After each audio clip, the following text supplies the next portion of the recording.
Assalamualaikum warahmatullahi wabarakatuh. Pada kesempatan kali ini, saya akan melanjutkan pembahasan mengenai hubungan antara kantor pusat dan kantor cabang. Akuntansi untuk kantor cabang. Bagaimana pembukuan kantor pusat dan kantor cabang? Apakah pencatatannya cukup di kantor pusat saja, atau keduanya melakukan pencatatan yaitu kantor pusat dan cabang, atau cukup di kantor cabang saja? Ini disesuaikan dengan kondisinya. Apabila pencatatan pada kantor cabang saja, maka secara otomatis cabang harus bertanggung jawab atas hasil laporan pembukuannya.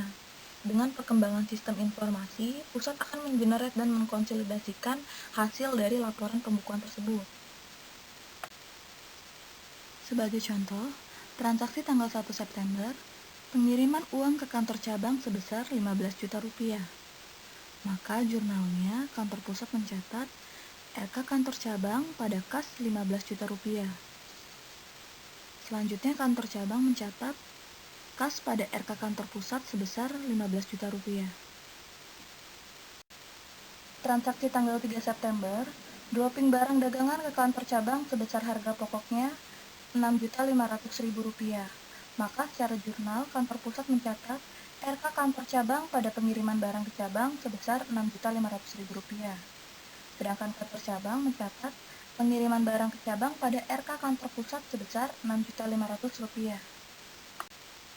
Transaksi tanggal 8 September, kantor cabang membeli alat-alat perlengkapan kantor secara tunai sebesar Rp300.000.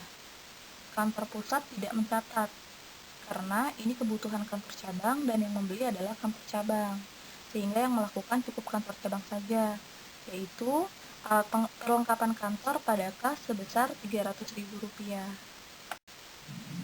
Transaksi tanggal 15 September, penjualan oleh kantor cabang barang dagangan secara tunai sebesar Rp2 juta dan secara kredit sebesar Rp4.500.000.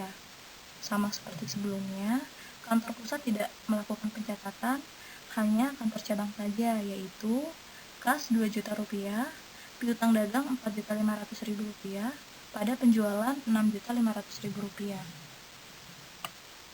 Transaksi tanggal 25 September, pelunasan piutang dari penjualan sebesar Rp4.500.000. Maka kantor cabang mencatat kas pada piutang dagang sebesar Rp4.500.000. Transaksi tanggal 28 September mencatat biaya-biaya yang telah dibayar oleh kantor pusat yang akan dibebankan oleh kantor cabang. Kantor pusat mencatat RK cabang Rp1.025.000 pada biaya angkut Rp150.000, biaya asuransi Rp700.000, dan biaya bank Rp175.000. Kantor cabang mencatat biaya angkut Rp150.000, biaya asuransi Rp700.000, biaya bank Rp175.000 pada RK kantor pusat sebesar Rp1.025.000.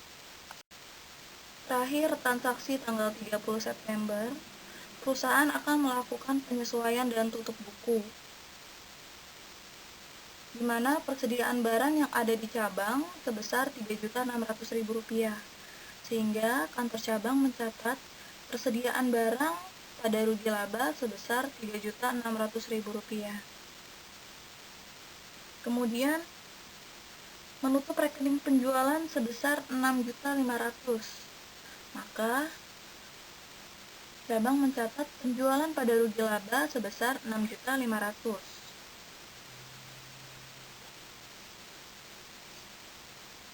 Selanjutnya, pemindahan rekening biaya-biaya, yaitu penjualan Rp10.100.000 pada pengiriman dari pusat Rp6.800.000, biaya penjualan Rp100.000, biaya promosi Rp300.000, gaji karyawan Rp890.000, biaya listrik Rp600.000, biaya angkut Rp150.000, biaya asuransi Rp700.000, biaya bunga Rp175.000, dan laba Rp385.000. Sehingga adanya pemindahan saldo cabang ke pusat, di mana cabang mencatat rugi laba pada RK kantor pusat sebesar Rp385.000. Kantor pusat mencatat adanya pengakuan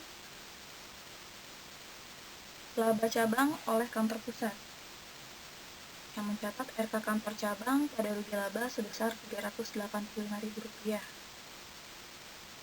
hingga pemindahan laba rugi cabang ke rekening laba rugi pusat, yaitu rugi laba cabang pada laba rugi sebesar Rp385.000. Sekian pertemuan kali ini, sampai bertemu di pertemuan selanjutnya. Terima kasih dan salam sehat.